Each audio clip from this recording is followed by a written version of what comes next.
Guys, good morning. তো আজকের blog আমার এখান থেকে স্টার্ট।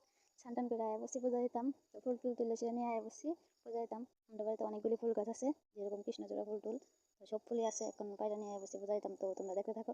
কারণ সকালে ঘুম থেকে উঠতে সেই সবার আগে পূজাটা দিতে খুব ভালো লাগে আমার কাছে। আমি শ্বশুর বাড়ি হোক বাপের বাড়ি হোক যেখানে থাকি পূজাটা দিই, কারণ পূজা দিতে আমার কাছে খুবই ভালো লাগে। তো এই আমরা বাড়ি পাথরের মূর্তি। আজকে সকালে তাড়াতাড়ি সবকিছু সারতাছি, কারণ তোমরা আজকে একটা এরকম জায়গা ঘুরাইতে নিয়ে যাবো যেটা ভিতরে তোমরা কিছুদিন পরে আইবা। সবাই আইবা, আমার জানা আছে 1 সপ্তাহের ভিতরে আইবা এই জায়গাটা। তো আমি চেষ্টা করতেছি যতটুকু পারি তাড়াতাড়ি কাজটা শেষ করে সে যাওয়ার। তো তোমরা আমার সাথে থাকো আর দেখতে থাকো, স্কিপ করো না কিন্তু একদম।